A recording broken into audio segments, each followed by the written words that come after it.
269, 270, Carolina and San Francisco. Carolina fresh off a bye. Carolina, we saw Cam Newton warming up at practice, but Riverboat Ron says, nope, not this week. We're going to go with Kyle Allen again. Last week in the rain, the side of a really good football team is playing under certain situations, under duress, going on the road in a game where you couldn't run your offense. It was just going to be who's going to be tougher than the other team. A 9-0 shutout win for San Francisco. Very impressive on the season already. We'll see if they can continue it here versus Carolina. Looking at some of the odds here at SBRodds.com. Opened up at 6, but now sitting at 5.5 across the board. We have seen some success with football teams, obviously getting the extra week off, getting ready to prepare. You also get some extra help for the 49ers. They trade for Emmanuel Sanders at wide receiver. If they can get even more help back on the offensive line, this team is really well coached. The front seven brings it. We haven't seen, look, Kyle Allen is winning at quarterback for the Carolina Panthers. No question about it. But they're not winning because he's their quarterback, basically. You're getting a lot of help from defense. All-world running back that's doing everything. They're going to run up against a tough bunch here, but are we going to trust and say, you know what, I think that with the rest, they're going to be ready for this game. It'll be a close one. Where do you see the 49ers say, you know what, they're a runaway train right now, and they're getting some help back and maybe even getting healthier as we go here, Will?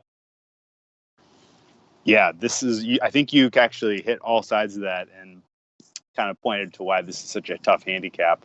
My gut reaction was, take the points. Panthers are alive. Like, I feel like I looked at the Niners schedule a couple of weeks ago and kind of looked down and I was like, oh, that's going to be their loss. It was after the Rams game. I thought they were going to lose to the Rams, but they didn't. And then you look, you're like, well, they're not losing to the Redskins. I could see the Panthers coming off a bye, giving them some help. But at the same time, I don't love the matchup for the Panthers offense against this defense. They have an outstanding and athletic front four. Fred Warner versus CMC is going to be a show. I would not expect you to see Panthers put up a particularly impressive total here, which means they're going to have to get it done on the defense on their side of the ball, and they have been doing that. I mean, we saw them do it against the Texans team. We know the Texans are capable of going for 30 a game, and the Panthers held them to 10. So that's their recipe for success here. If you were Carolina and you were coming in here, you're trying to keep it low scoring, and you're trying to execute in the special teams and get your field goals and play a little bit of field position here. And I think to a degree that's where the Niners are right now too. You can't really lean on Jimmy G to get it done through the air. You have to kind of have a nice mix of mostly of a run heavy approach. And I do agree with you that their coaching in the Niners is superlative.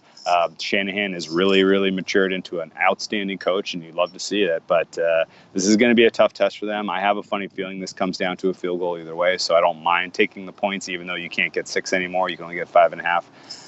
I think the points are probably the right play, and I think under is a very solid look here too. I got a little bit of under on the opener at 42.5. I thought that was a really poor line.